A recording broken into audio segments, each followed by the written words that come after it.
welcome to Americans Learn. My name is Lauren, and today I am looking at a Lindsay Nikole video. This is the history of cats, episode 6. I can do math and numbers super great. Also, yes, I have a big old swollen lip.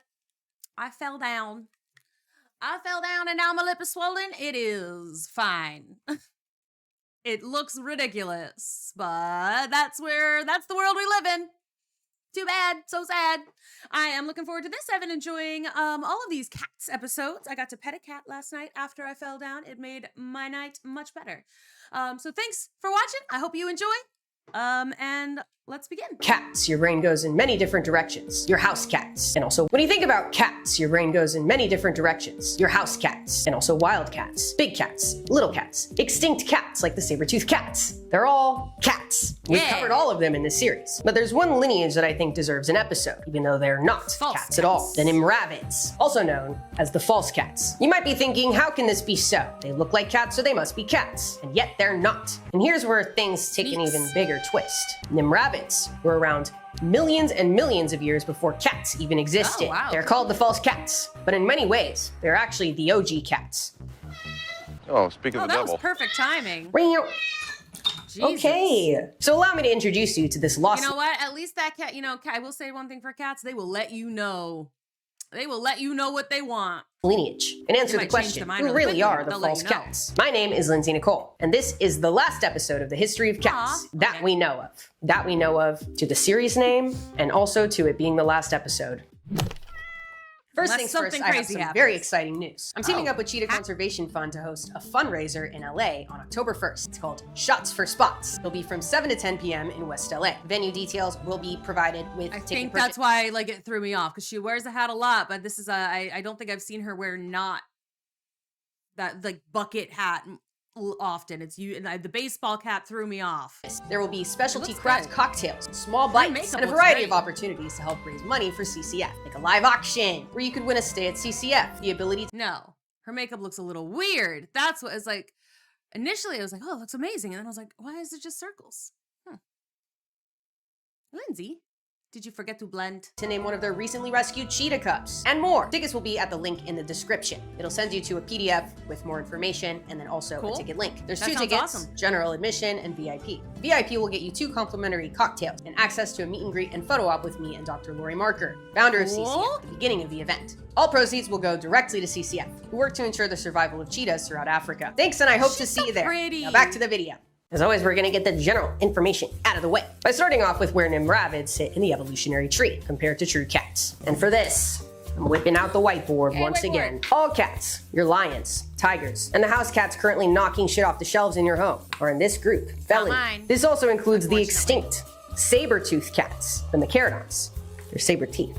These are all collectively felid, the cats. I've also mentioned that cats are in a much larger group, the carnivorids. In order Carnivora. Other carnivores you know and love are bears, hyenas, even seals we talked about last week. It just so happens, generally, all carnivorans can be placed into 2 main groups. Cat-like and dog-like. Feliformia, Caniformia. And California. Feliformia, the cat-like group, includes, you guessed it, cats, the Helix. Shocking. And also mongooses, civets. When you think about it, those make sense. Cats evolved from a civet-looking ancestor. Also hyenas. I know, a twist. You might have expected them on the dog side, but they're on the cat side. Hyenas are full of surprises. On the cat side, females have pseudopene. They do whatever the fuck they want. And also, on the cat side, in Feliformia, the Nimravids. So, to recap, Nimravids are not true cats, but they are carnivores. And more specifically, cat-like carnivores. I know that the way that I wrote this out and cat-like and dog-like groups sounds like they're based on appearances only in a very elementary school kind of classification system. But Feliformia and Caniformia are genetically solid. So, we know what Nimravids are not. They're not true cats. They're only distant relatives. But they're so cat in lifestyle and build that it's honestly tough to tell the difference unless you start looking inside the skull. That's where the key differences show up. I think we've talked about a couple of these before too. The Barbourofelids or whatever. Nimravids lack a complete bony enclosure, the middle ear, that all true cats have. An internal detail that is invisible without a microscope or a CT scanner. Yeah, fucked. They're false cats based on some CT scanning microscopic shit. Extremely emotionally invalidating if you ask me. Aw. But there's one thing both bummer. living cats and Nimravids probably had in common. It's a talent for a nice cat nap. True cat nap or false cat nap. Take your pick. Too bad Nimravids never got to True experience cat the nap. sheer bliss of a night want a on a nap. Helix sleep mattress. Oh. Who just so happened to be the sponsor of today's Oh, video. that was a If you've been good- around that for a was a while, good you know one. I've had a long saga with Helix. First, they hooked up my sister with a mattress for graduation, and I instantly got jealous because it was insanely comfortable. So I ended up getting one for my own office daybed, so I could provide my guests with a luxury experience. Their sleep quiz matches you to your perfect mattress based on your body and sleep preferences. I got matched with the Helix Midnight model, same as my sister. I guess siblings look alike and sleep alike as well. The process is super simple. Helix ships the mattress free in the US, right to your door. It arrives vacuum sealed in a box. Just unroll it, let it expand. In a few minutes, you're living better than any Nimravid ever did. The only downside to having a you Helix already mattress in are, my office like, is that my guests just by extend their stay, virtue of the fact that we live in the 21st century and not in the millions of years ago that they lived making in. it quite difficult to get my work done. But isn't that what life is all about?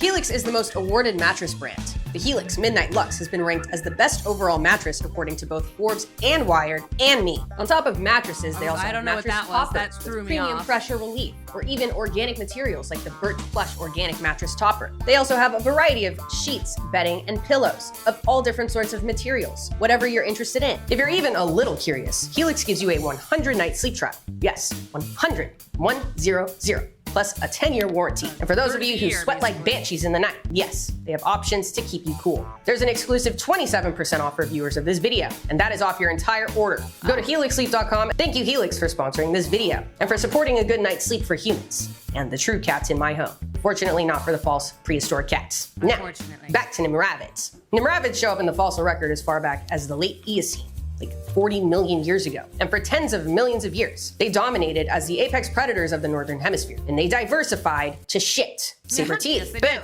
did. Nimravids had them first. The sleek, low-slung bodies. Retractable claws, the silent stalking. Boom, boom, boom. Nimravids checked off many of those boxes too. They were the cat body Many? plate before cats became cool. It's like how being emo is all of a sudden cool. And I'm not complaining, but damn, shit was different when I was in middle school. Oh, because yeah. Nimravids show up on the scene Is before emo cats did. cool now? Is it cool? I didn't know emo was cool now. They were actually thought to be the ancestors of cats for a long time, back in the medieval ages of the 1800s and early 1900s. Makes sense. They didn't have CT scans back then. Now we know that is not Couldn't the tell. case. And it's just that the cat form is elite. We know this by now. And as time has gone on, as science has advanced, as the fossil record has become more and more revealed, we've started love to her realize that dainty. Nimravids have had the same kind of diversity that the true cats have had over time. They range in size from like 30 to 400 pounds. That's what Whoa. we know of for now. So, not as That's nuts. drastic as cats alive today, but just like the cat lineage, the Nimravid It still feels, oh, that still feels pretty significant. lineage is thought to have split into two main directions. Hoplophonini, who stuck pretty consistently to saber-tooth forms, and Nimravini, who were fucking all over the place. Some of them independently converged on body types and ecologies, eerily similar to modern cats, even evolving conical, unserrated teeth like today's lions and cheetahs, millions of years before any true cat made an appearance. Wow. Yet, they are still considered false cats. Rude, if So you ask sad. me. But let's keep running through it. This idea come of the to the two main party. branches is pretty Sorry, new. It comes guys. from a paper published in 2021 by paleontologist P.Z. Barrett, which is a sick-ass name. And the paper was essentially like, here's a new hypothesis, here's my evidence, take it or leave it. And the scientific community has been like, hell yeah, sounds good. The evidence was solid. The idea of how Nimravids all related to each other before was a bit, what's a word for not nuanced? Not nuanced. Yeah, sure, just use Simple. that. With a wide variation in saber-tooth length, the default idea Broad? was that Nimravids became more and more specialized for saber-tooth lifestyle over time. Kind of like the classic human evolution graphic, which we do not accept Again, here. it's But not, imagine we on the know. left is no sabers, and then on the right is big sabers, all in one group, all in one line. At least that's my understanding of what we used to think. I didn't even know Nimravids were a thing until after 2021, like probably 2022. So I might as well be learning about She's outdated still shit from the way 60s. ahead of me. So, anyway, P.Z. Barrett's analysis is evidence that Nimravid evolution was much more vibrant and complex, with saber teeth evolving multiple times in multiple different variations. As always, nature never gives shit to you straight. So, with that, let me introduce you to some false cats in particular. First up, Eusmilus adelis. Eusmilus adelis. On the saber-toothy It side of the sounds split. like it does sound like a spell, like to force somebody to smile all the time. And this false cat was a hella heavy hitter. One of the largest Nimravids. One of. That we know of, based on more recent fossil evidence. They got to about the size of a That was a lot lion of with some fossils, though. bear-like qualities as well. I feel like they had like a significant amount of fossils for this guy. It's large, deeply rooted upper canines, supported by heavily muscled jaws, reinforced cheekbones, made it a clear-cut, specialized ambush predator. The size of Eusmilus suggests it could take on prey much larger than itself, stabbing into thick-skinned prey, like ancient rhinos and rhino-like creatures, Metaminodon, perhaps. So yes, very similar to large cats alive today. The existence of Eusmilus is one of the reasons paleontologists had to rethink the straight-line to saber-tooth narrative. They coexisted with smaller, less specialized Nimravids in the same kind of regions, in the same kind of ecosystems. So there's a whole texture of predator types within the same ecosystem of just Nimravids alone. Who are some of these smaller, less specialized Nimravids, you ask? Boom, Hoplophonius. If Eusmilus is like Simba, Hoplophonius. Hoplophonius also sounds a little bit like a spell, except for that one sounds like instead of making you smile, it makes you jump. This is like Scar, scrappy, petty, brutal as fuck. Their fossils are some of the best documented cases of intraspecific combat in the fossil record, meaning they fought each other to shit. Many of their skulls have punctures and healed fractures of old wounds, clearly caused by their brethren. Also, by the way, you're telling me this isn't a fucking cat? Obviously it's not, and I accept that. It is not a true cat. Evolution is just nuts and sometimes a bit like, all right, relax. Relax on the cat specifically. Hoplophonius blended the saber-toothed plant with a more generalized cat-like build, shorter, stockier limbs, and somewhat less extreme canine elongation than in other saber-tooths. They were aiming for smaller prey than Eusmilus because of this. Early horses and camels, probably. Next, my personal favorite, Deinalurus. This false cat is sometimes called the cheetah morph Nimravid, and for good reason. Unlike many Nimravids, which went all in on the saber-tooth lifestyle, Deinalurus went in a totally different direction, towards speed. The moment you look at its skull, you know you're dealing with a quick cat. That is weird looking. It looks like an alien. It's broad and rounded, with a short face and massive nasal openings. Critical for fast-running animals. Big nasal passages help suck in air rapidly. See, that looks like it looks kind of snake-like even. Oh, that's weird. The brain powering those muscles for long pursuits. Because yeah, Deinalurus wasn't a sit-and-wait ambush predator. They were all about pursuit. Probably. And then the teeth. Gone are the wicked sabers of its cousins. Instead, they had conical, unserrated canines and rounded cheek teeth. Teeth made for gripping, not slicing. So they ate more like a cheetah or a leopard, latching onto smaller, quick prey, rather than stabbing and shredding slow-moving giants. But here's the thing, we only have the skull. The body, sadly, is still MIA. Scientists assume, based on the structure of the skull and the hints we do have, that Deinalurus might have had long, slender limbs, just like cheetahs, to match the qualities we know about them from their skulls. But were they as fast as a cheetah? Who's to say? Until we find more complete fossils, we can't be sure. But the head adaptations and tooth specializations point to a pursuit predator lifestyle. I need more info on them pronto. Another one, Quercylurus. Sick name, and the largest Nimravid that we know of, possibly exceeding modern lions in mass. Some estimates suggest they got up to 440 pounds. Living in the lush forests of Europe, they had muscular bodies with plantigrade feet. Feet planted on the ground, like ours. Planted. Cats. Some other false cats. Some other carnivorans like dogs. They have a digitigrade stance on the digits. But plantigrade is like us, also like bears. So almost bear-like feet. And a robust build for ambushing large prey. Their premolars were nuts and hint that they could crush bone as part of their diet. So an Nimravid with some hyena-esque tendencies, as well as cat-like stealth, bone-crushing Quercylurus. You can't tell me that's not unbelievably sick as fuck. How about a little one? Eofelis, the little false cat of Europe. Unlike their heavyweight relatives, Eofelis was caracal-sized. Probably had a lifestyle more like small wildcats today, stalking birds, reptiles, small mammals, maybe up in the trees. Who knows? A lot of cats today are up in the trees. All we know is they were smaller false cats, probably doing the same kind of shit, looking the same kind of way that small true cats look today. And finally, the classic Nimravis. Not to be confused with the discontinued fixed blade knife that was fucking 80% of the search results when you look up Nimravis. Man. This false cat is the OG Nimravid, the namesake of the group. And I mean, it's kind of cool that you name it like they have a knife named after it. That's pretty sick. Notable for not only fitting the profile of a classic saber-tooth pseudocat, but also for more direct fossil evidence of violent encounters between individuals. Yeah, again, many of their skulls, including well-studied skulls, show punctures and heal damage that's a result of combat between competitors, usually going for the head. Yikes. Okay. So, Nimravis was probably involved in aggressive, possibly territorial battles, which is, yes, again, much like modern true big cats. So, once again, the false cats are showing up to be more like the OG cats, morphologically, behaviorally, and in diversity as well. So in terms of answering who are the Nimravids, I feel like I've done a pretty good summary. But we're not done yet, because shit hasn't even gotten as muddy as it can get. There's another branch of false cats that have bounced around the feliform tree since they were discovered in 1970. They are the Barbourofelids. The current consensus, based on the most recent studies, puts Barbourofelids in as a subfamily of the Nimravids, so would be in here rather than out here. But not everyone's convinced. This is one place where the mud refuses to settle. They are a taxonomic nightmare, but very sick looking. Barbourofelids, for example, built like a fucking tank.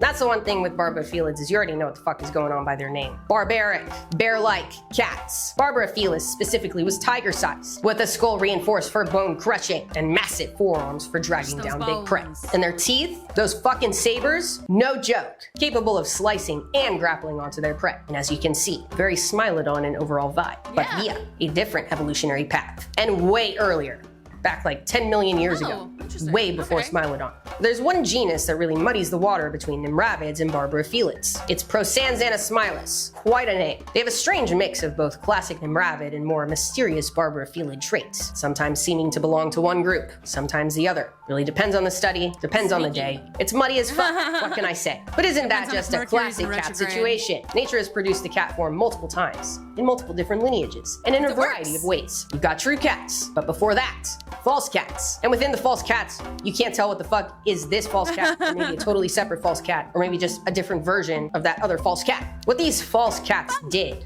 above all, was showcase convergence. Two different lineages, evolving the same shit for likely the same reasons. Saber teeth, flexible wrists, streamlined and bulky body plans. These cat things. So cool when you have two different species that are like separated by millions of years even, but they evolve like this similar thing. It's interesting to me that there's cycles like that. Evolved millions of years before true cats did themselves. Nimravids and Barbourofelids filled all the same ecological roles. The ambush predator, the cheetah on the open plain, even the mega brawler. So, to call Nimravids and Barbourofelids false cats is dismissive of who they really are. Makes them sound like imposters. But they were the cat trailblazers, showing just how many times and how many ways evolution found its way to catness, even long before the first true cat evolved. That's the cat series for now, History of Cats. The series is done for now. I'm gonna be moving on because I'm starting a new series. Kind of mentioned it in my Extinct series, the Human Evolution series. And I heard your advice, I read the comments, and I agree. The history and evolution of us is a little too long. The history of us sounds like we're gonna be talking about history. So I decided it's the evolution of us. Thank you for your comments. Thank you for your advice. Thank you for your concerns as well. The evolution of us, the first episode, will be coming out in 2 weeks. It's the next video that's gonna be coming out on this channel because we're taking a little break to get this shit together. I'm very excited, and if you saw my note on the community tab, I did get a whole team together for this series. I'm very excited. So I hope you're excited, and if you haven't yet, be sure to subscribe so you don't miss that first episode in 2 weeks. Check out my Patreon, where I'm actually, well, by the time you see this, it'll be done already, but I'm doing a live stream tomorrow, and I'm going to be doing live streams once a month. You're also going to be able to vote on future video topics and have access to the Discord server. And for now, stay curious. The world has a lot for us to learn. See ya! Bye! Ow! Oh, Hit the fucking Lindsay. Roomba. Oh, she hit the Roomba? Aw, silly Roomba in the way. All right. Always such fun. Always enjoyable. And again, I'm glad I feel like I did learn a lot about cats, and some of it I even remember. And a lot of it, it's like I don't necessarily remember it constantly, but as soon as she brings it up again, I'm like, oh yeah, I do remember learning about that, which is fun for me. So I hope you have enjoyed this series. And I guess I will see you in the next video.